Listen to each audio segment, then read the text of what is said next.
Exercise 1.2ல first Roman லெட்டரில் 4th சம்மு. அதுக்கு முன்னாடி திருப்பி ஒரு தடவை அந்த 3 ரிலேஷனை வந்து ரீகால் பண்ணிக்கோ. 3 ரிலேஷன் அப்படின்றது வந்து ஒன்று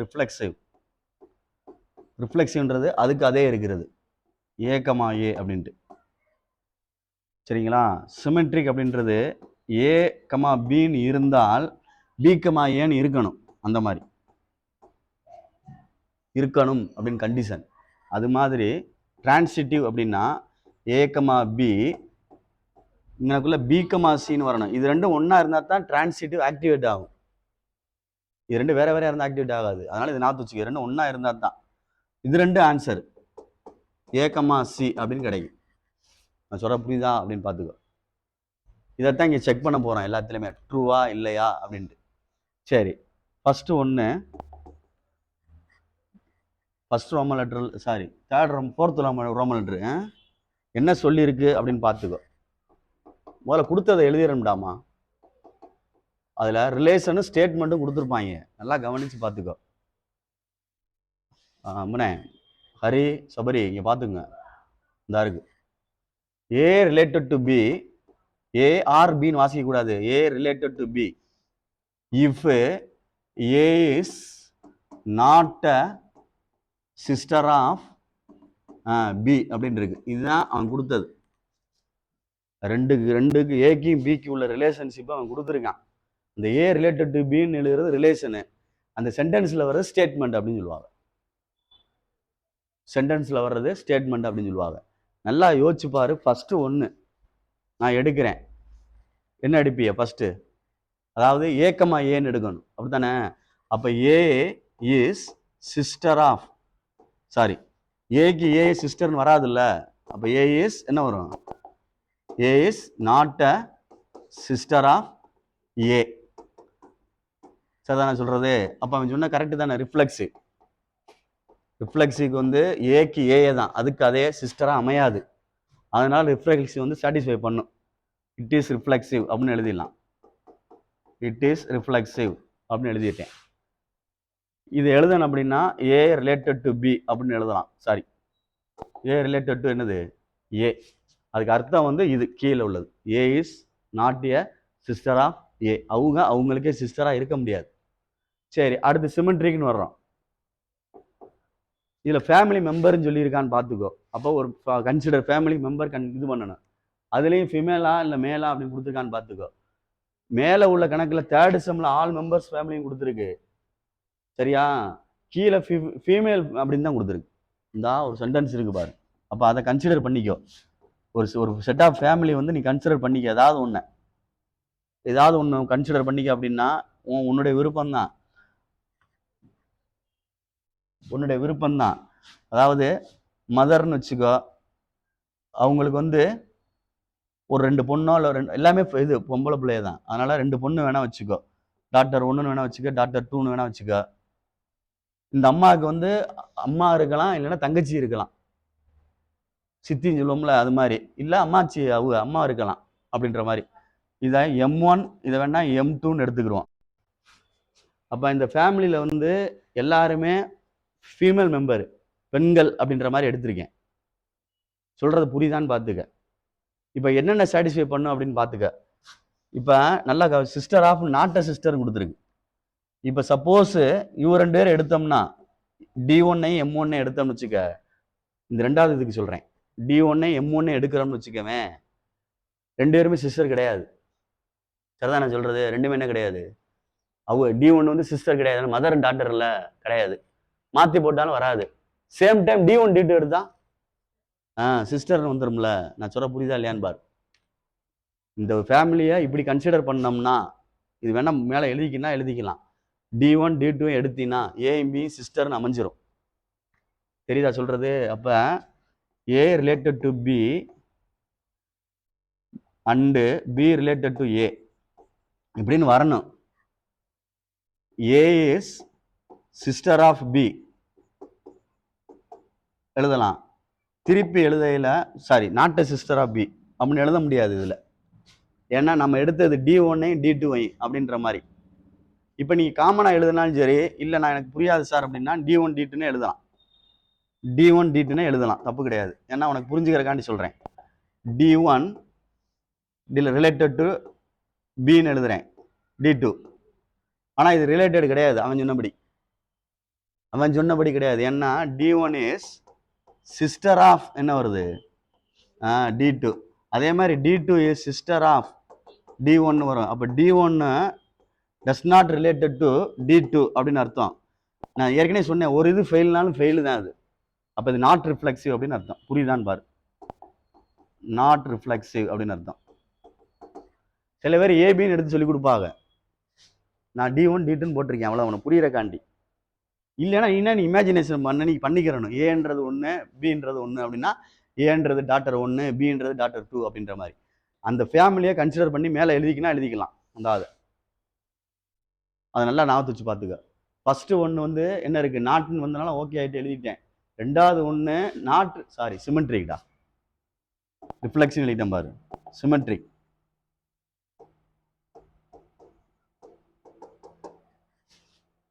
D1 D2 ஏபி பிஏன்னு வரல, அதனால இது நாட் சிமெட்ரிக்னு போட்டிருக்கேன்.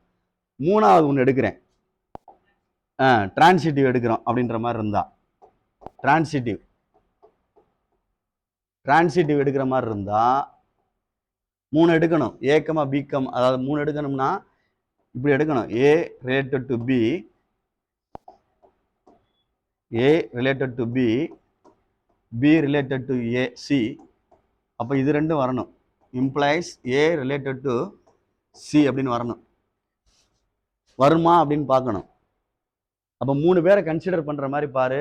பெரும்பாலும் ஏபிசின்னு தான் எழுதுவாங்க. நம்ம அதை யோசிக்கல, இந்த டாக்டர் 1 மதர் அந்த மாதிரி யோசிக்கணும். இல்லைன்னா இப்படி எழுதலாமான்னு பார்த்து எழுதிக்கிங்க. ஆனால் இப்படி எழுதுனா புரியும் உங்களுக்கு, அதனால் அப்படி எழுதியிருக்கேன். D1 D2 அப்படின்றது எழுதுனா உனக்கு புரியும். இதில் அதே மாதிரி D1 D1 எழுதிக்கலாம். இதுலையுமே D1 எழுதிக்கலாம். எப்படின்னு பார்த்துக்கிட்டே திருப்பி சொல்லிட்டேன். காமனாக எழுதுறது வேற, பர்டிகுலர் குறிப்பிட்டு எழுதுறது வேற, இப்படி எழுதுறது வேற. சென்டென்ஸ்லாம் எழுதிக்கலாம், அதனால சொல்றேன் பார்த்துக்கோ. இதை D1 வேணா மாத்திக்கோ, அவங்களே. ஏன்னா அந்த ஃபேமிலியை கன்சிடர் பண்ணல.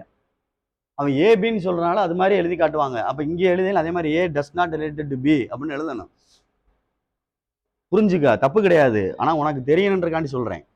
அப்போ திருப்பி மாற்றி போட்டாலும் அவங்க சிஸ்டர் 2 பேருமே, இவர் 2 சிஸ்டராக வர்றாங்க. அதனால் அவன் சொன்ன ஸ்டேட்மெண்ட்டு தப்பு, அவன் நாட்டுன்னு சொன்னான். அதனால் அது சிமெட்ரிக்கை வந்து சாட்டிஸ்ஃபை பண்ணலை. அதே மாதிரி இதில் எடுக்க முடியுமா அப்படின்னு பாரு. ஏபிசின்னு எடுத்தாலும் சரி, இந்த மாதிரி எடுத்தாலும் சரி, ஏதாவது 2 எடு பார்த்துக்கோ. ஏன்னா ஏபிசின்னு சொல்லல கொஞ்சம் மாதிரி ஃபீல் ஆகுது உங்களுக்கு, அதுக்காண்டி சொல்ல வரேன். ஏதாவது ஸ்டார்ட் ஆகிற மாதிரி பார்த்துக்க. D1 related to mother and mother related to D2 இப்படி எடுக்கிறேன். இப்போ இதுக்கு ஸ்டேட்மெண்ட் எழுதுனோம்னா, ரிட்டனில் எழுதுனோம்னா, இது பொண்ணு, இது அம்மா, ஒரு 2 பேரும் சிஸ்டராக வரமாட்டாங்க. அப்போ நான் எழுதுறேன் D1 is not sister of M இப்படின்னு எழுதலாம். சரியா சொல்றது? இதுக்கு எழுதுறேன்னு வச்சுக்கவேன், M is not a sister of D2. இப்போ இது 2 எழுதையில நாட்டுன்னு வருமா? அதுதான் உன்ட்டு சொன்னேன். இப்போ எழுதையில ஜார்போர்னு எழுதையில D1 இஸ் சிஸ்டர் ஆஃப் D2ன்னு வருது. அப்போ சொன்னது தப்புல. D1 does not related to D2. அப்போ அது என்ன கிடையாது, டிரான்சிட்டிவ் கிடையாதுன்னு அர்த்தம். நாட் டிரான்சிட்டிவ் அப்படின்னு அர்த்தம். நான் சொல்றது புரியுதான்னு பார்த்துக்கோ. இந்த 3 கண்டிஷனை எடுத்து பார்த்தேன், அப்படி சொல்றேன். ஈக்குவலன்ஸ் அப்படின்னா 3மே சரியா இருந்தா தான் ஈக்குவலன்ஸ்னு அர்த்தம். இது புரியுதான்னு பாரு. மேலே உள்ளதை வேணாலும் D1 மாத்திக்கிறேன்னா மாத்திக்க. இதை இல்லை ஸ்கூல்ல எப்படி எழுதி போறான்னு பார்த்துக்க. ஏன்னா ஏபின்னு மாத்திரனா ஏபின்னு மாத்திக்கலாம். இதே ஏபின்னு மாத்தினா ஏபின்னு மாத்தணும். ஆனால் எழுத தெரியணும், புரிஞ்சுக்கிட்டவே ஜெயிப்பான். பார்த்துக்க, மனப்பாடம் பண்ணினா தப்பாயிரும். நான் இதில் அப்படியே D1 அந்த ஃபேமிலியை வச்சு எழுதிட்டேன். தப்பு கிடையாது, எழுதலாம். இந்த ஃபேமிலியை நான் கன்சிடர் பண்ணியிருக்கேன், லெட் த ஃபேமிலின்னு வேணா எழுதிக்கோ, கன்சிடர் த ஃபேமிலி அப்படின்னு. ஏபின்னு எழுதினாலும் எழுதலாம், தப்பு கிடையாது. அவன் சொன்ன கண்டிஷன் வந்து நாட்டுன்னு சொல்லியிருக்கான், அதை வந்து சாட்டிஸ்ஃபை பண்ணுதா அப்படின்னு பாரு. ஹரி, நமக்கு நாமே வந்து பிரதரா இருக்க மாட்டோம். அது மாதிரி சிஸ்டர் இல்லை அப்படின்னு சொல்கிறான். அதனால ஃபர்ஸ்ட் கண்டிஷன் வந்து ரிஃப்ளெக்ஸிவ்ன்றது ரெண்டுமே ஒன்றா இருக்கிறது. ஏக்கு ஏ தான், பிக்கு பி தான், டாக்டர் ஒன்றுக்கு டாக்டர் ஒன்று தான் அப்படின்ற மாதிரி. அதனால வந்து அது என்ன ஆகுது, அவன் சொன்ன மாதிரி நாட்னு வார்த்தை வந்துடும் அதுலேயே. அதனால ட்ரூன்னு அர்த்தம். இட் இஸ் ட்ரூன்னு எழுதிக்கலாம், இல்லை ரிஃப்ளெக்ஸிவ்னு எழுதிக்கலாம். சிமெட்ரிக் எழுதையில நல்லா யோசிச்சுப்பார். D1 D2 எடுத்தோம்னா 2 பேரும் சிஸ்டர், கம்பல்சரி சிஸ்டர் தான். ஆனா அங்க மேல நாட்டில் கொடுத்துருக்கான். அப்ப அவன் சொன்னது உண்மை இல்லை, நம்ம தப்பா வருது கண்டிஷன். அதனால நாங்க என்ன எழுதியிருக்கேன்னா நாட் சிமெட்ரிக்னு எழுதியிருக்கேன். அடுத்து அதே மாதிரி டிரான்சிட்டிவ் எழுதுறோம், மாத்தி எடுக்கணும். டிரான்சிட்ல ஒரு கண்டிஷன் என்னன்னா, இங்க என்ன எண்ட் ஆகுதோ இங்க பிகினிங் ஆகும், மாத்தி எடுத்துடாத. இந்த M1 எடுத்துருக்கு, M1 எடுத்துட்டாலும் சரி, மதர் 1 எடுத்துக்கிட்டு தான் எடுத்துக்கோ. M1 எடுத்துட்டேன்னா மதர் M1 வேணா எழுதிக்க. இந்த இடத்துல M1 அப்படி வேணா போட்டுக்கோ. M1 அவ்வளோதான்.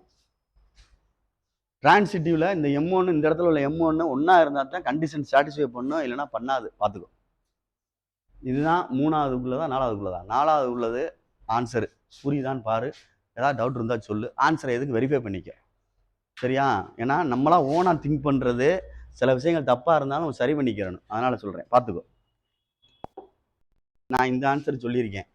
நீ வேற மாதிரி கன்சிடர் பண்ணுறீன்னா அந்த மாதிரி கிராண்ட் மதர், மதர், அந்த மாதிரி டாக்டர் அப்படின்னு சொல்லி கன்சிடர் பண்ணினா அவன் சொன்ன புக் ஆன்சர் வரும். நான் சொல்கிற அர்த்தம் புரியுதான்னு பார்த்துக்க, இல்லை திருப்பி இதுக்குன்னு வேணாலும் செஞ்சு காட்டுறேன். ஏன்னா சில விஷயங்கள் தெரிஞ்சுக்குங்க, அதுக்காண்டி சொல்கிறேன்.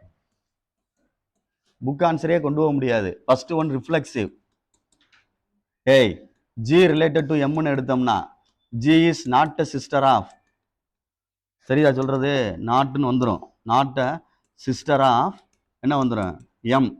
அவ திருப்பி சாரி, ரிஃப்ளெக்ஷனா GG தான்டா, ரிஃப்ளெக்ஷனா GG, ரெண்டும் ஒன்றா தானே இருக்கணும். GG GG G is not a sister of G.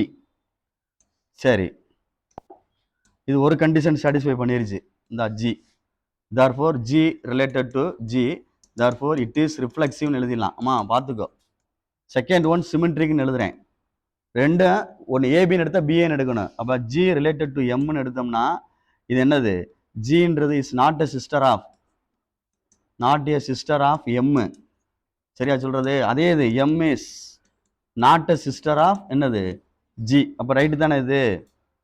இதுவும் கண்டிஷன் கரெக்டு தான். கண்டிஷன் கரெக்ட்னா G related to M, therefore it is symmetric அப்படின்னு எழுதலாம். ட்ரூன்னு அர்த்தம். ரிஃப்ளெக்சிவ் எடுத்து பாரு, 3 ரிஃப்ளெக்சிவ் ஒன்று எடுத்துக்கோ. அந்த 3 பேர் தான் இருக்கா, எப்படி இருந்தாலும் 3 எடுத்து ஆகணும். Sorry, reflexive transitive. டிரான்சிட்டிவ் எடுக்கிறோம். G related to M, M related to D அப்படின்னு எடுக்கிறோம். அதாவது G is not a sister of M. அடுத்து இந்த இதுக்கு எழுதையில M is not a sister of என்னது, D. அது ரெண்டையும் பார்க்கணும். பட் எது ரெண்டும், Gயும் Dயும், பாட்டியும் பேத்தியும், அது வராதுல்ல. G is not a sister of என்னது, D. therefore G related to என்னது, D. அவன் சொன்னது கரெக்ட்னு வந்துருச்சு, நாட்னே வந்துருச்சு. therefore it is transitive எழுதலாம். புரியுதான்னு பார்த்துக்கோ, சொல்ற அர்த்தத்தை புரிஞ்சுக்கோ. ரெண்டு வகையா இருக்கு, ஃபேமிலியை நம்ம கன்சிடர் பண்றதை பொறுத்து இருக்குன்னு சொல்றேன். வளப்பி விட்டுறாத, ஏன்னா புரிஞ்சுக்கோ. எனக்கே தெரியாது, நானே யோசிச்சு தான் உன்கிட்ட சொல்றேன். ஃபீமேல் மெம்பர்னு சொல்லியிருக்கான், அவ்வளோதான். அந்த குடும்பத்தில் வந்து பெண்கள் மட்டும் உள்ளார்கள் அப்படின்னு சொல்லியிருக்கான். அதை நீ எப்படி வேணாலும் கன்சிடர் பண்ணிக்கலாம். அதனால பார்த்துக்க, எப்படி சொல்றாங்களோ அது தகுந்தாப்புல மாற்றி எழுதிக்க. இது மாதிரி எழுதினாலும் சரி, இது மாதிரி எழுதினாலும் சரி, எப்படி எழுதினாலும் மார்க் கொடுப்பாங்க, ஒன்றும் பிரச்சனை இல்லை. வை, சரி கவனி.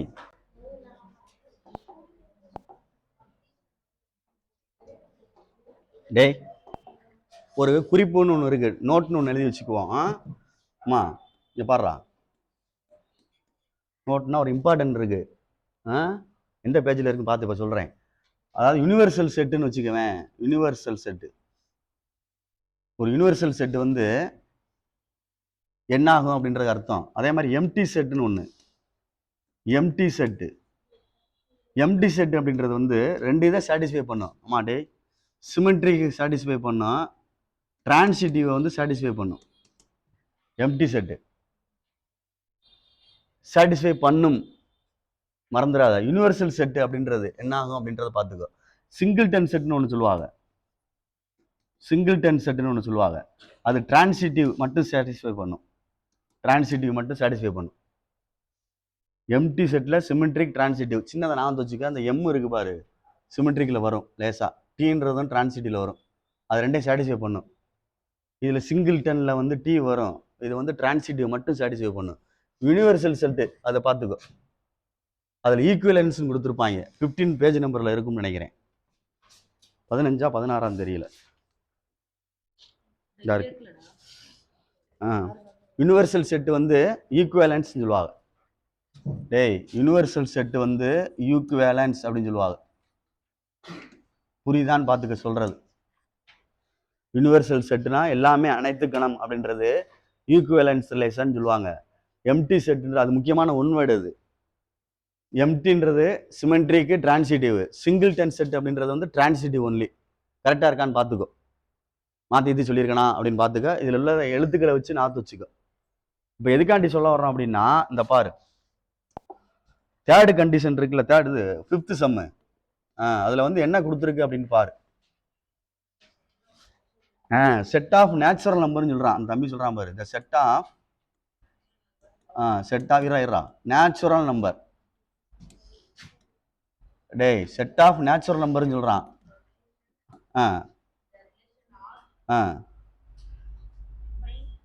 சொல்லு.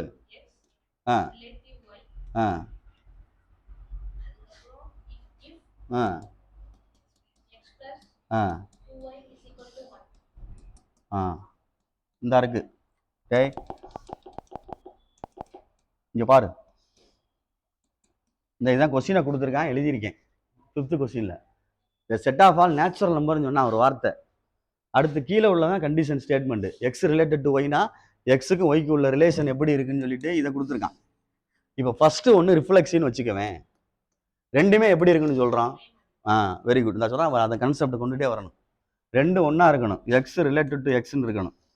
அப்போ இதில் x plus 2x equal to 1, 3x equal to 1, X equal to 1/3 இப்படின்னு ஆன்சர் கிடைக்குது. இது வந்து நேச்சுரல் நம்பருக்குள்ள இருக்குமா? இருக்காது.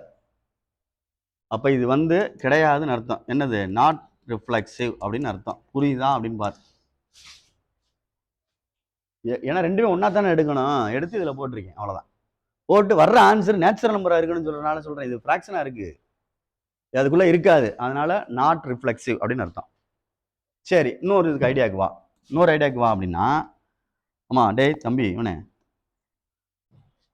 சபரி, புரியுதான்னு பார்த்துக்க. ஹரி, புரியுதான்னு பார்த்துக்க. ரெண்டு ஒன்றா இருக்கணும். அதில் ஆப்ரேட் பண்ணி பார்க்குறோம், ஆன்சர் வரலது. இந்த ஆன்சர் வந்து நேச்சுரல் நம்பர் இல்லை, அதெல்லாம் நாட் சிமெட்ரிக்னு சொல்லிட்டேன். சாரி, நாட் ரிஃப்ளெக்சிவ்னு சொல்லிட்டேன். நெக்ஸ்ட்டு நீனா இதில் நம்பர் கொடுக்க என்ன நம்பர் ஆன்சர் கிடைக்குதுன்னு மட்டும் பாரு. இந்த செட்டுக்குள்ளே என்னென்ன கிடைக்கும் அப்படின்னு மட்டும் பாரு. இதில் ஒரு ரிலேஷனாக வச்சுட்டு எக்ஸுக்கு பதிலாக 1, அதாவது ஏதாவது ஒரு ஆன்சரு எப்படி கொடுக்கலாம்? கிடைக்கிற ஆன்சர்லாம் நேச்சுரல் நம்பராக கிடைக்குமா அப்படின்னு பார்க்குற மாதிரி பார்க்குறேன். ஏன்னா இதில் ஃப்ராக்ஷனை வருது. இதுக்குள்ளே எதுவுமே இந்த நேச்சுரல் நம்பர் வராதுடா. எதுவுமே வராதுன்னு சொல்லுவாங்க. கொஞ்சம் யோசிச்சு பாரு என்ன செய்யலாம் அப்படின்ட்டு. ஏதாவது ஒன்று யோசிச்சு பார்த்துட்டு, ஏதாவது எக்ஸுக்கு 1 போட்டால் ஒய்க்கு என்ன கிடைக்கும் அப்படின்ற மாதிரி பாரு. எக்ஸுக்கு 1 போட்டால் ஒய்க்கு என்னடா கிடைக்கும்? 1 - 1 என்ன ஆயிரும்? 0 ஆயிரும். 0/2ன்னு வரும். 0ன்றது நேரில் இருக்காது, நேச்சுரல் நம்பர் இருக்காது. சரி, அடுத்து 2 வேணா போட்டு பாரு. 2 போட்டால் என்ன வரும்? 2 போட்டால் அங்கிட்டு போனால் -2 ஆகும்ல. -1 வரும். -1/2 மைனஸ் ஆன்சர் வரும். நெகட்டிவ் ஆன்சர் எங்கிட்டு நேச்சுரல் நம்பர் வரும்? 3 போட்டு பாரு. அங்கிட்டு போனாலே அது என்ன ஆயிடுது? மைனஸ் ஆயிடுது. அப்போ எந்த நம்பருமே நேச்சுரல் நம்பர் வராது இதில் ஆன்சர். அதனால இது என்ன செட்டு? எம்டி செட்டுக்கு தான் உனக்கு இது சொல்றதுக்கு தான் அதை சொல்லிட்டு வந்தேன். என்ன சொல்லிட்டு வந்தேன்னா, பை ப்ராப்பர்ட்டி, அதாவது கண்டிஷன் படி அவன் என்ன சொல்லியிருந்தான் பாரு. எம்டி செட் அப்படின்றது வந்து சிமெட்ரிக்கும் டிரான்சிட்டிவும் ஆல்வேஸ் சாட்டிஸ்ஃபைடுன்னு அர்த்தம். பாரு அதில். இப்போ ஒரு நோட்டு சொன்னனே, 3 சொன்னல இதுக்கு முன்னாடி, நாம் இல்லையா? அதை நீ டைரெக்டாக எழுத போகிறேன், அவ்வளோதான். இங்கனக்குள்ளே எழுதுறேன். என்ன எழுதுறேன் அப்படின்னா, எம்டி செட்டு ஆர் வந்து எம்டி செட்டு, therefore என்ன எழுதலாம்? சிமெட்ரிக்கும் அண்டு டிரான்சிட்டிவ் ஆல்வேஸ் ட்ரூ அப்படின்னு அர்த்தம். இல்லை சாட்டிஸ்ஃபைடுன்னு எழுதினாலும் சரி, சாட்டிஸ்ஃபைடுன்னு எழுதினாலும் சரி, ட்ரூன்னு எழுதினாலும் சரி. புரியுதான்னு பார்த்துக்க. அப்போ 3 கண்டிஷன் ஒரே இதிலே வந்துருச்சு பார் தம்பி. செகண்ட் கொஸ்டின் தான். இனிமே கொஸ்டின் மாறுது. இங்கே கவனி. டே, ஒரு எக்ஸ்ன்னு ஒரு செட்டு கொடுத்துருக்கு. டே, கேபிட்டல் எக்ஸ்ன்னு ஒரு செட்டு கொடுத்துருக்கு. A comma B comma C comma டின்னு கொடுத்துருக்கு. ஒரு ரிலேஷன் கொடுத்துருக்கு. A comma A, B comma B, C comma A comma C. Comma போட்டிருந்தாலும் சரி, ரிலேட்டட்னே வாச்சிக்குங்க. இது ஏ கமா ஏன்னு பேர்னால சொல்கிறோம். A related to A, B related to A, B A related to C. இதுதான் இதில் இருக்குது. Write down the minimum number of ordered பேர்ஸ்ன்னு கொடுத்துருக்கு. இன்க்ளூடன் இருக்கு. கொஸ்டினை புரிஞ்சுக்கோ. அதாவது என்ன சொல்கிறான் அப்படின்னா, ஏதோ மினிமம் பேர் வந்து சேர்க்கவான், மினிமம் நம்பர் ஆஃப் பேர். இதே மாதிரி பேர் உள்ள சேர்க்கவான். உள்ள சேர்க்கையில் இதை ஃபுல்லாக சாட்டிஸ்ஃபை பண்ணுதுன்னு சொல்கிறான். உள்ள சேர்க்கையில் அதை ஃபுல்லாக சாட்டிஸ்ஃபை பண்ணுதுன்னு சொல்கிறான். புரிஞ்சுக்க சொல்கிறத. உள்ள கொடுக்கையில் சாட்டிஸ்ஃபை பண்ணுதுன்னு சொல்கிறான். இங்கே கவனிச்சு பார், கொஞ்சம் கவனிச்சுட்டு எழுது. ஃபர்ஸ்ட் ஒன்று ரிஃப்ளெக்ஸின்னு வச்சுக்கவேன். இந்த செட்டு கொடுத்துருக்கு. செட்டு சொல்கிறத காதில் வாங்கிக்க. கஷ்டம், உண்மையத்தான் சொல்கிறேன். ஈஸி கிடையாது. சரச்சரம் என்னத்தையா சொல்லிடுவாங்க, திருப்பி உனக்கு புரியுறது தான் கஷ்டம். இந்த செட்டு கொடுத்துருக்கு. இதில் உள்ள ஒவ்வொரு நம்பருக்கும் இப்போ ஏன்னு எடுத்துன்னு வச்சுக்குவேன், அதுக்கு ரிஃப்ளெக்சிவ் ஏ. அப்போ ரெண்டுமே இருக்கணும். பின்னு ஒரு நம்பர் எடுத்தோம்னா ரிஃப்ளெக்சிவ் பி, பின்னு இருக்கணும். அது மாதிரி அதில் இருக்கான்னு பாரு. ஏ இருக்கு, பிபி இருக்கு, சிசி இருக்கா? அப்போ நம்ம சிசி சேர்த்தாகணும். இதில் உள்ளதுக்கு எல்லாத்துக்குமே அதில் இருக்கணும்டா. இதில் உள்ள எல்லாத்துக்குமே ரிஃப்ளெக்சிவ் அதில் இருக்கணும். திருப்பி சொல்லிட்டேன், கவனிச்சுக்க, மறந்துடாத. அப்போ சி கமா சி இருக்கணும். இன்னொன்று என்ன இருக்கணும்? டி கமா டி இருந்தால் தான் அது என்ன மாறும்? இன்க்ளூடு அப்படின்னு நான் வச்சுக்க. இது ரெண்டும் சேர்த்தா தான் இன்க்ளூடு. இது ரெண்டும் இன்க்ளூடு. தப்பா எழுதுறான் பார்த்துக்கோ. Include C comma C, D comma D, it is reflexive அப்படின்னு அர்த்தம். ஒரு இது எழுதியிருக்கேன். மொத்தமாக சேர்த்து கடைசியில் எழுதிக்கலாம். இதை கலெக்ட் பண்ணி எழுதினா கூட போதும். இல்லை இந்த செட்டில் சேர்த்து எழுதிக்கலாம். அது அப்புறம் பார்த்துக்குறோம். இது ரெண்டும் சேர்த்தா தான் அது ரிஃப்ளெக்சிவ் மாறும். சரி, செகண்ட் ஒன் சிமெட்ரிக். கொஞ்சம் கவனிச்சுக்கோ. சிமெட்ரிக் அப்படின்றது வந்து இதில் பார்க்க வேண்டிய அவசியம் இல்லை. இதுக்கு பார்த்தா போதும். இந்த ஆன்சர் கொடுத்துருக்குல, அதுக்கு பார்த்தா போதும். ஏபின்னு இருந்தால் என்ன இருக்கணும்? பிஏன்னு இருக்கணும். அப்படித்தானே சிமெட்ரிக்கு? ஏபின்னு இருந்தால் பிஏன்னு இருக்கணும். இந்த ஏஏன்னு எடுத்துக்கிட்டா எல்லாம் ஒன்று தான். ஏஏன்னு எடுத்துக்கிட்டாலும் திருப்பி மாற்றி போட்டாலும் தானே வரும். அதனால் இது ரெண்டும் ஒன்று தான். இதுவும் ஒன்று தான், இதுவும் ஒன்று தான். இப்போ இதுக்கு ஏ கமா சின்னு இருக்கு. மாற்றி போட்டால் என்ன வரும்? எங்கே இருக்கு? இதுக்கு இதே வந்துரும்டா சிமெட்ரிக்கா. ஏன்னா மாற்றி போட்டால் அது வரும்ல. இதையும் மாற்றி போட்டால் என்ன செய்யும்? பி கமா பியும் மாற்றி போடு, அதே தானே வரும். பி கமா பின்னு வந்துடும். அப்போ சாட்டிஸ்ஃபை பண்ணும். ஆனால் ஏ கமா சின்னு ஒரு பேர் உள்ள இருக்கு. சீக்கமா ஏன் எங்க பேரை காணாம். அப்படின்னா தான் சிமெட்ரிக் சாட்டிஸ்ஃபை பண்ணும். உள்ள இருந்தால் வரணும் கண்டிப்பா. அப்போ நான் இங்கே எழுதுறேன், இன்க்ளூட் பண்ணுறேன். என்னது? C comma A. அப்போ include C comma A, therefore it is symmetric satisfy பண்ணும். புரியுதான்னு பார்த்துக்கோ. பொறுமையாக நிதானமாக பார்த்துக்க. சிரமம் நான் தான் சொல்கிறேன்ல, கொஞ்சம் ஈஸியாக தர்ற மாதிரி இருக்கும், பார்த்துக்கோ. டிரான்சிட்டிவ் அப்படின்றது ஒன்று ஏற்கனவே சொல்லிட்டேன். இந்த ரெண்டு இது ஒன்று கண்டிஷன் ஒன்றா இருந்தால் தானே அதை சாட்டிஸ்ஃபை பண்ணணும். அதாவது ரெண்டு பேர் எடுக்கிறோம். இப்போ ஏக்கமா பின்னு எடுக்கிறோம். இங்கனக்குள்ள பிகமா சின்னு இருந்தால் தான், இது ரெண்டும் ஒன்றா இருந்தால் தான் இது ரெண்டும் வரும். இருந்தால் தான் வரும். அது இல்லைன்னா தேவையில்லை, விட்டுட்டு போயிட்டே இருக்கலாம். அது மாதிரி ஏதாவது அமைதான் பாரு. இந்த இது ரெண்டையும் பாருவேன். அப்போ ஏக்கமா ஏன்னு இருக்கு, இதே தான் இங்கே வருது. ஏக்கமா சி வருது. தெரியுதா நான் சொல்றது? அப்போ நம்மளுக்கு ஆன்சர் கிடைக்கணும். எது ரெண்டும் கிடைக்கணும்? ஏக்கமா சி அந்த தான் இருக்குல்ல. இது ரெண்டையுமே எடுக்கிறேன், இந்த எடுத்துட்டேன். அப்போ இந்த இது இங்கே இருக்கு. அப்போ கண்டிஷன் கரெக்ட் தான், சாட்டிஸ்ஃபை பண்ணுது, ஆப்ரேட் பண்ணலாம். அப்போ ஆன்சர் இது ரெண்டும் ஏயும் சி அதான் இங்கே இருக்குல்ல. அப்போ எதுவும் சேர்க்கணுமா? அவ்வளோதான். புரியுதான்னு பாரு. நத்திங் டு இன்க்ளூடுன்னு எழுதுவாங்க. எதையும் சேர்க்க வேண்டிய அவசியம் இல்லைன்னு அர்த்தம். நத்திங் டு இன்க்ளூடு அப்படின்னு அர்த்தம். அப்போ மொத்தமாக 6 ரிலேஷன் எழுதுனோம்னா ஆன்சர் எழுதுறேன் மொத்தமாக.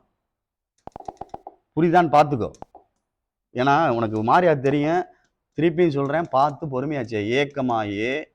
ஏ related to A, B related to B, A comma C, அங்கே C comma C, D comma D இப்படின்னு இருந்தால் தான் ஈக்குவலன்ஸ் அர்த்தம். therefore இட் இஸ் ஈக்குவலன்ஸ் அப்படின்னு அர்த்தம். அதில் கொடுத்துருந்துச்சு பாரு கடைசியில் ஈக்குவலன்ஸ் ஒன்று, தெரியுதான்னு பாரு, தெரியுதான்னு பார்த்துக்கோ. 3மே கண்டிஷனை சாட்டிஸ்ஃபை பண்ணுறதுனா இந்த மாதிரி ரிலேஷன் இருந்தால் தான் என்ன வரும், ஈக்குவலன்ஸ் அப்படின்னு சொல்கிறான். புரியுதா அப்படின்னு பாரு. சீக்கமா விட்டுட்டேனா? சரி, சீக்கமா ஏ இந்த தம்பி சொல்லிட்டான் பாரு, பார்த்துக்க. அவன் சொல்கிறத புரிஞ்சுக்கிறேன்னு, கொஸ்டினை புரிஞ்சுக்கோ. எவ்வளோ மினிமம் நம்பர் உள்ளே சேர்த்தோம்னா இந்த 3மே சாட்டிஸ்ஃபை பண்ணும். 3ஐயும் சாட்டிஸ்ஃபை பண்ணால் தான் ஈக்குவலன்ஸ்னு அர்த்தம். எனி ஒன்று தப்பாக இருந்தாலும் தப்பு தான். அப்போ இந்த செட்டு முழுமை அடைகிறதுக்கு, இந்த ரிலேஷன் முழுமை அடைகிறதுக்கு இந்த மாதிரி நம்பர்ஸ்லாம் சேர்த்துட்டோம்னா எதா மாறிடுது அப்படின்னு சொல்கிறான் அவன். அதுக்கு தான் அவன் மேலே கண்டிஷன் சொல்கிறான், minimum ordered pairs to be included are make it அப்படின்னு சொல்கிறான். நம்மளை தயாரிக்க சொல்கிறான், மேக் பண்ண சொல்கிறான். அப்போ நீ எப்படி செஞ்சுருக்கோம் அப்படின்னு பாரு. ஃபஸ்ட்டு ரிஃப்ளெக்ஸிவ்க்கு கண்டிப்பாக இங்கே கொடுத்துருக்க நம்பருக்கு ஃபுல்லாக, இந்த கொடுத்துருக்கான செட்டு, அந்த செட்டுக்கு ஃபுல்லாகவே பேர் வேணும்டா. A comma A, B comma B, C comma C, அந்த மாதிரி வேணும். நெக்ஸ்ட்டு ஒரு சின்ன மிஷன் சொல்கிறோமா, இதை சொல்ல இதை முடிச்சிரு, மறந்துடு. அடுத்த இந்த இதுக்கு வா, சிமெட்ரிக் அப்படின்னு சொல்கிறோம். சி கமா ஏன்னு எடுத்தா ஏ கமா சின்னு இருக்கணும் அப்படின்னு அர்த்தம். இந்த செட்டுக்குள்ளே மட்டும் பார்த்தா போதும், இந்த செட்டுக்குள்ளே மட்டும் பார்த்தா போதும். இங்கேருந்து அங்கே போகாத, இங்கேருந்து அங்கே போகாது, இங்கே மட்டும் பாரு. ஏ கமா ஏன்னா 3 போட்டா ஏ கமா ஏ ஓகே, பி கமா பின்னா 3 போட்டா பி கமா பி ஓகே, ஏ கமா சி 3 போட்டா சி கமா ஏ இல்லை, அதனால சேர்த்துருக்கேன். அவ்வளோதான். அடுத்து டிரான்சிட்டிவ்க்கு வர்றோம். ஏதாவது 2 பேர் எடுக்கிறேன், இந்த 2 பேர் எடுக்கிறேன். சரி சார் நீங்கள் இது 2 எடுங்க சார்னு சொல்லு ஒரு ஆள். சார் நீ இது 2 எடுக்கலாம்லடா, இந்த இது 2 எடுக்கலாம்னு வச்சுக்கோ. இந்த இதுக்கு பதிலாக இதானே செக் பண்ணி காமிச்சேன், இதனால செக் பண்ணி காமிச்சேன். சரி இது 2 பேர் எடுப்போம்டாமா, B comma B, A comma C. நான் உன்ட்ட திருப்பி திருப்பி சொல்லிக்கிட்டே இருக்கேன், டிரான்சிட்டிவ் வேணும்னா இந்த கண்டிஷன் சாட்டிஸ்ஃபை பண்ணணும். எங்க சாட்டிஸ்ஃபை பண்ணுது? இது 2 எப்படி இருக்குன்னு சொன்னேன். அப்ப இப்போ இது 2 சாட்டிஸ்ஃபை பண்ணலாம், அப்புறம் எதுக்கு நம்ம தேடிக்கிட்டு இருக்க? அதனால இது 2 எடுத்தேன் நான். எது 2 ஏன் சார் இது 2 எடுத்தேன்னா, இது 2 சாட்டிஸ்ஃபை பண்ணுது. இங்கே ஏ இருக்கு, இங்கே என்ன இருக்கு, அதனால எடுத்து பார்த்தேன். இது 2 நீ எடுத்து பாரு, எங்க பி இருக்கு ஏ இருக்கு, வராது. வேற எதை எடுக்கலாமா? இது 2 எடுக்கலாமான்னு பாரு, வராதுல்ல. அவ்வளோதான் அர்த்தம். எடுக்கக்கூடிய பேரை எடுத்துட்டு அதுக்கு ரிவர்ஸில் இருக்கான்னு பார்த்துக்கோ. இந்த 2 பேர் எடுத்துட்டோம்னா அதே மாதிரி அந்த 2 பேர் பிபின்னு வரணும். இங்கே பி இருந்தால் இங்கேயும் பி வரணும், வந்தாத்தான் அது 2 சாட்டிஸ்ஃபை பண்ணணும். அந்த மாதிரி பேர் இருந்தால் மட்டும் பார்க்கணும், அவ்வளோதான். மற்றதெல்லாம் தேடிக்கிட்டு இருக்காது எதையும். திருப்பி சொல்லிட்டேன், ரிஃப்ளெக்ஸுக்கு வந்து கொடுக்கப்பட்ட அந்த செட்டுக்கு உள்ளதுக்கு எல்லாத்துக்குமே பேர் இருக்கணும். அதே மாதிரி சிமெட்ரிக்கு என்ன செய்யறோம்னா, கொடுக்கப்பட்டதுல ஏபி ஏபின்னு கொடுத்துருந்தால் கண்டிப்பா பிஏ இருக்கணும் இதுக்குள்ள மட்டும். அதே மாதிரி இதுக்குள்ளதான் ரிஃப்ளெக்சிவ், சாரி டிரான்சிட்டிவ். அந்த டிரான்சிட்டுக்கு ஒரு கண்டிஷன் மட்டும் பார்த்துக்கோ. 2 எப்படி இருக்கணும்? ஒன்னா இருக்கணும். ஒன்னா இருந்தா தான் நம்ம அடுத்து சாட்டிஸ்ஃபை பண்ணதான் பேர் பண்ண முடியும். அப்ப ஏக்கமா ஏ, ஏக்கமா சி, ஏன் பேர் ஆகுது? அப்ப ஏக்கமா சி வரணும். ஏக்கமா சி ஆல்ரெடி அதுக்குள்ள இருக்கு, அதனால நத்திங் டு இன்க்ளூடுன்னு சொல்லியிருக்கேன். புரியுதான்னு பாரு. சரி, கொஞ்சம் கவனிச்சுக்க, சொல்லிட்டேன். திருப்பி உங்களுக்குள்ள அவர் ஆர்கியூமெண்ட் பண்ணி கரெக்டாக கணக்கை பிடிச்சிக்குங்க.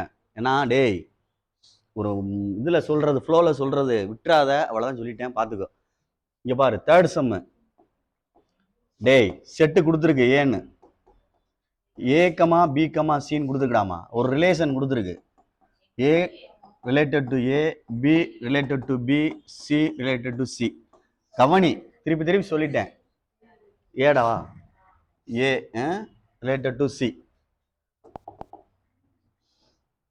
சரி பார்த்துக்க, திருப்பி திருப்பி சொல்லிட்டேன், விளையாடுறதுனா படிக்காத.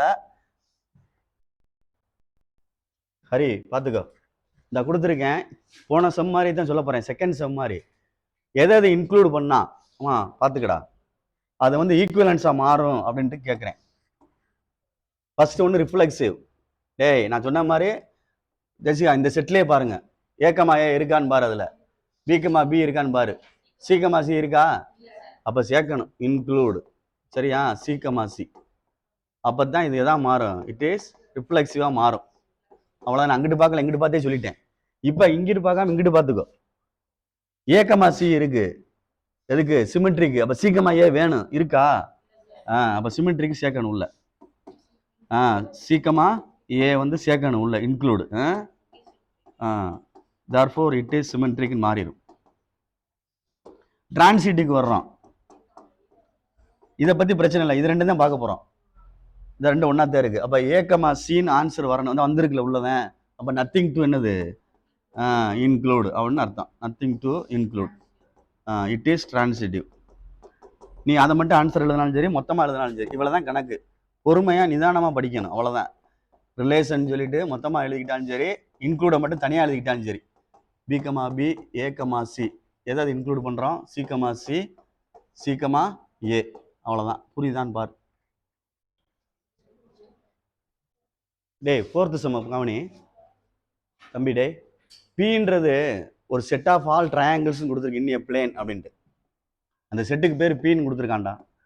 பீன் ஒரு செட்டில் எல்லா ட்ரையாங்கிளுமே உள்ள அமைஞ்சிருக்கு. PS A related to B, A related to B if இதுதான் நம்மளுக்கு தேவை. A is similar to B. சிமிலர்னா எப்படி சொல்லுவீங்க? வடி ஒத்தவை அப்படின்னு சொல்லுவாங்க தமிழ்ல. கான்குருவன்ட் அப்படின்னு ஒன்று சொல்லுவாங்க. நான் ஒரு கான் பார்த்துக்க.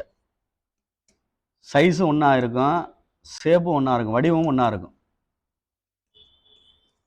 நம்ம ரெண்டு ஒரே ஆள் அந்த கையை இப்படி வச்சுட்டோம்னா சிமிலர் அப்படின்றது வேற. நம்ம கையையும் சின்ன பிள்ளை கையை வச்சோம்னா, குட்டி குழந்தை கையை வச்சோம்னா சின்னதாக தெரியும், ஆனால் ரெண்டுமே கை தான். அப்போ ஒரு ட்ரையாங்கிள் இப்படி இருந்தா இன்னொரு ட்ரையாங்கிள் இப்படி இருந்தாலும் சரி தான், இதுவும் சிமிலர் தான். கான்குருவன்னா ரெண்டும் ஒன்றா இருக்கணும், சைஸு ஷேப்பும். இதில் ஷேப்பு ஒன்றா இருக்குது, வடிவம் ஒன்றா இருக்குது, ஆனால் சைஸ் என்ன இருக்குது? டிஃப்ரெண்டாக இருக்குது. இதுதான் சிமிலர்னு சொல்லுவாங்க. இப்படி எழுதுவாங்க, இல்லைன்னா இப்படியும் போடுவாங்க சிமிலர் அப்படின்ட்டு. புரியுதான்னு பார்த்துக்கோ. அதைத்தான் அவன் இங்கே சொல்லியிருக்கான். என்ன சொல்லியிருக்கான் அப்படின்னு பாரு. டேய் கவனிச்சுக்க, இதுக்குள்ள செட் ஆஃப் ட்ரையாங்கிள் இருக்குன்னு தான் சொல்லியிருக்கான். என்னென்ன ட்ரையாங்கிள் இருக்குன்னு தெரியல. ட்ரையாங்கிள் நிறைய ட்ரையாங்கிள் இருக்குல்ல, நிறைய ட்ரையாங்கிள் இருக்கு அப்படின்னா இப்படி போட்டோம்னா ரைட் ஆங்கிள் ட்ரையாங்கிள், இது ரைட் ஆங்கிள் ட்ரையாங்கிள். சின்னதாக ஒன்று ரைட் ஆங்கிள் ட்ரையாங்கிள் போடலாம், இல்லை இப்படி போட்டு இப்படி போடலாம். வந்து அப்டியூஸ் ட்ரையாங்கிள்னு சொல்லுவாங்க, விரிகோணம்னு சொல்லுவாங்க. இந்த இடத்துல ஆங்கிள் மாறுதுல்ல, அது இது இப்படி போடலாம். இப்படி போட்டோம்னா 3 ஆங்கிள் ஒன்றா இருக்குன்னு சொல்லுவாங்கல்ல, அது நிறையா இருக்குல்ல. ஐசோலஸ் ட்ரையாங்கிள், ஈக்குவலேட்டர் ட்ரையாங்கிள், அப்படி எக்ஸட்ரா நிறையா இருக்கு. ஸ்கேலியன் ட்ரையாங்கிள் ஒன்று சொல்லுவாங்க. சின்ன பிள்ளை ஞாபகம் படுத்தி பாரு, நான் நினைவு இருக்கான்னு. அவன் என்ன சொல்றான்? A related to B, A is similar to பின்னு சொல்லியிருக்கு. ஆர் இஸ் அண்ட் ஈக்குவலன்ஸ்னு சொல்லியிருக்கான். அப்படின்னு சொல்லிட்டு ப்ரூவ் பண்ண சொல்லியிருக்கா? இல்லை என்ன சொல்லியிருக்கா? ப்ரூவ் தட்னு வேறு சொல்லியிருக்கு. இந்த பார், ப்ரூவ் தட்னு சொல்லியிருக்கு. R is and equivalence relation அப்படின்னு சொல்லி ப்ரூவ் பண்ண சொல்லியிருக்கு. கொஞ்சம் கவனி. ஃபர்ஸ்ட் ஒன்று ரிஃப்ளெக்சிவ். ஃபர்ஸ்ட் ஒன்று ரிஃப்ளெக்சிவ். ஒரு ட்ரையாங்கிள் எடுத்தோம்னா அதே ட்ரையாங்கிள் அதுக்கு என்னதான் அமையும்? இப்போ என் கை இருக்கு, அதே கை மாதிரி வச்சோம்னா சிமிலர் தானே அது. அவ்வளோதான். அது மாதிரி ரெண்டு எடுக்க போகிறோம். A related to B, sorry அதே தான். A related to A, therefore A is similar to என்னது? ஏ தான். A is similar to A, therefore it is ரிஃப்ளெக்சிவ்னு அர்த்தம். புரியுதான்னு பார்த்துக்கோ. இது ஒன்று. ஏன்னு எடுத்திருக்கேன். இப்போ என்னமா எடுக்கணும்னா ஏபின்னு எடுக்கணும், பிஏன்னு எடுக்கணும். ஏபின்னு எடுக்கணும், பிஏன்னு எடுக்கணும். ஏபின்னு எடுத்துக்கிறோம்ல, மாற்றி போட்டாலும் வரணும். எப்படி வருமா வராதான்னு யோசிச்சு பாரு. வரத்தான் செய்யும். எப்படி வராது? ரிஃப்ளெக்சிவ் சிமெட்ரிக்னு சொல்கிறோம். சிமெட்ரிக்னு சொல்கிறோம்டா. இது ஒரு ஏன்னு ஒரு ட்ரையாங்கிள் எடுத்துட்டோம்னா இதே மாதிரி பின்னு ஒன்று எடுத்துடுறோம். ட்ரையாங்கிள் தானே எல்லாமே. அப்போ இது ஏயும் பியும் எடுத்துட்டேன், இது ரெண்டும் சிமிலர்னு சொல்கிறான். மாற்றி போட்டாலும் அதுவும் சிமிலர் தானே, இதுவும் என்னதான் வரும்? சிமிலராக தான் வரும். தெரியுதா சொல்கிறது? அப்போ இதுக்கும் எழுதிடலாம். A related to B and B related to என்னது? ஏ. அதாவது இது ஸ்டேட்மெண்ட் எழுதுறேன். A is similar to B, sentence ராமா அப்படி மாற்றி எழுதுறோம். பி இஸ் சிமிலர் டு என்னது? A, therefore B related to A, therefore it is என்னது? சிமெட்ரிக். புரியுதான்னு பாரு. இந்த இடம் எழுதாட்டாலும் பரவாயில்ல, இல்லைன்னா இதை விட்டுருனா விட்டுரு. மாத்தியில் இருக்கான்னு எழுதியிருக்கேன். புரியுதான்னு பார்த்துக்கோ. ஏ ரிலேட்டட் டு பினா ஏ பி சிமிலர் ட்ரையாங்கிள் எடுத்திருக்கேன். மாற்றி பி இஸ் சிமிலர் டு ஏன்னு எழுதியிருக்கேன். B is similar to A, ரெண்டு ஒன்று தானே, இந்த மாற்றி எழுதியிருக்கோம். அப்போ பி ரிலேட்டட் டு என்னது ஏ, தேர்ஃபோர் இட் இஸ் என்னது சிமெட்ரிக் அப்படின்னு அர்த்தம். இதே மாதிரி 3 எடுத்துக்கோ, 3 எடுத்துக்கோ அப்படின்னா டிரான்சிட்டிவ் அப்படின்னு அர்த்தம். 3 எடுத்துக்க அப்படின்னா நீனே எடுத்துக்க, சும்மா ஏ இன்னொன்று எடுத்துட்டு இன்னொன்று எடுத்துக்க, அப்படி ஏ பி சின்னு எடுத்துக்கிடுவோம். 3 எல்லாமே ட்ரையாங்கிள் தான், சரிதான் நான் சொல்றது. அப்போ ஏ கமா பின்னு எடுக்கிறோம், சரியா, அண்டு பி கமா சின்னு எடுக்கணும். எது வரணும், ஏயும் சியும் வரணும். புரியுதான்னு பாரு, எழுதியிருக்க தெரியுதா கண்டிஷனு. அப்படியே நான் எழுதிட்டு வரேன் கீழே. ஃபர்ஸ்ட் ஒன்று எழுதுறேன், A is similar to similar triangle to இல்லை சிமிலர் டு பி, இந்த இது ஒன்று எழுதிட்டேன். இதுக்கு எழுதுறேன் பி இஸ் சிமிலர் டு என்னது சி, தேர்ஃபோர் இதுவும் இதுவும் ஃபர்ஸ்ட் லாஸ்ட்டும் ஏயும் எதுவும் ஏ இஸ் சிமிலர் டு என்னது சி, அவ்வளோதான். Therefore A related to C, therefore it is transitive அப்படின்னு எழுதிட்டு 3மே சாட்டிஸ்ஃபை பண்ணுறதுனால இட் இஸ் என்னது ஈக்குவலன்ஸ் அப்படின்னு எழுதணும். புரியுதான் பாடுறாமா. Therefore it is equivalence relation அப்படின்னு அர்த்தம். ஈக்குவலன்ஸ் ரிலேஷன் அப்படின்னு அர்த்தம். புரியுதா அப்படின்னு பாரு, மனப்பாடம் பண்ணிடாத, பார்த்துக்க, நிதானமாக எழுதிக்க, எப்படின்னு பாரு. சும்மா நம்மளா சாதாரணமாக எழுதுறது தான், ஆனால் புரிஞ்சுக்கிட்டு எழுதணும். அவன் சொல்லியிருக்க என்ன சொல்லியிருக்கான்னு பார்த்துக்கோ.